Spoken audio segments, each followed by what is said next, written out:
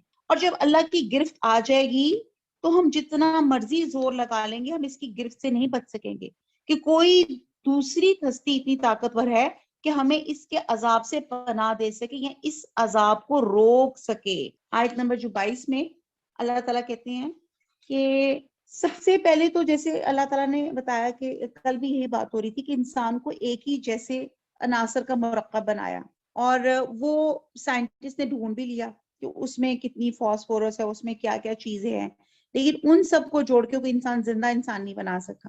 پھر ہر ایک کا منہ، زبان، گلا، لب، ہونٹ سب کے ایک جیسے ہیں، لیکن آواز، لب و لہجہ ہر شخص کا دوسرے سے مختلف ہوتا ہے. کسی کی آواز سریلی اور شیریں ہے، کسی کی بھاری اور ناگوار ہے. اور پھر آپ دیکھیں وہی بات ہے کہ سب کی ووکل کوڈز وہی ہیں، لیکن آپ دیکھیں اس میں سے آواز مختلف نکلتی ہے. یعنی کہ اللہ تعالیٰ نے کتنی ڈیٹیل سے بتایا، وَاخْتِلَافُ أَلْسِنَاتِكُمْ، لسان، زبانیں، وَأَلْوَانِكُمْ.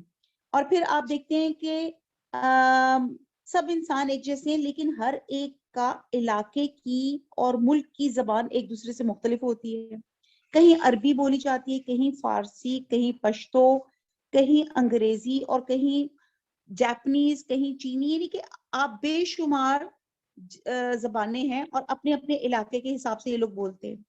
اور پھر ایک ہی علاقے میں چند میلوں کے فاصلے پہ زبان میں تھوڑی سی تبدیلیاں ہو جاتی ہیں، اور جو فرق آ جاتا ہے وہ صرف اسی علاقے کے لوگ سمجھ سکتے ہیں. جیسے اگر ہم پاکستانی میں دیکھ لیں، سرائکی دیکھ لیں، یا کوئی اور لینگویج دیکھ لیں، اور جیسے یہاں سے لاہور اور کراچی کا آپ تھوڑا سا دیکھ لیں، تب بھی ہماری زبان اور لب و لہجہ تھوڑا فرق ہو جاتا ہے.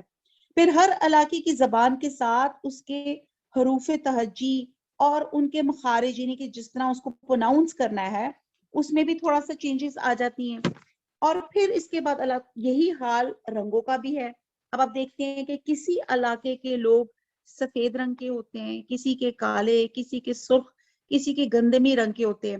اور انسان کی جلد کے رنگ پر اس علاقے کی مخصوص کلائمیٹ کا اثر ہوتا ہے، جس سے رنگت میں تبدیلی آ جاتی ہے. اور یہ بات بھی سب جزوی طور پہ تسلیم کی جاتی ہے، لیکن اکثر دیکھنے میں آتا ہے ایک ہی ماں باپ اور ایک ہی علاقہ ہوتا ہے، مگر اولاد کی رنگت میں فرق آ جاتا ہے. اگرچہ اس آیت میں دو چیزوں لسان اور رنگ کا ذکر ہے، مگر اور بھی بہت سے پہلو ہیں جن کے اختلاف واقع ہوتے ہیں. مثلا کسی علاقے کے لوگ بلند و قامت ہوتے ہیں، کہیں کی ہائٹ چھوٹی ہوتی ہے، کوئی درمیانے قد کے ہوتے ہیں. کئی لوگوں کے جیسے آپ دیکھتے ہیں، میں اب نام نہیں لینا چاہ رہی، لیکن کئی لوگوں کی ناک تھوڑی سی چپٹی ہوتی ہے، کہیں لمبوتری ہوتی ہے، کوئی اونچی ناک ہوتی ہے. اور پھر سب کو چھوڑے ایک ہی والدین کی اولاد کی شکلوں میں جو فرق ہوتا ہے، اسے والدین اور قریبی رشتہ دار تو محسوس کر سکتے ہیں، لیکن اجنبی لوگ ان میں یکسانیت ہی محسوس کرتے ہیں اور بعد دفعہ امتیاز بھی نہیں کر سکتے. تو ان سب باتوں سے جو نتیجہ یہ آتا ہے کہ رحم مادر میں پرورش پانے والا ہر جاندار اللہ تعالیٰ کی انفرادی توجہ کا محتاج ہوتا ہے.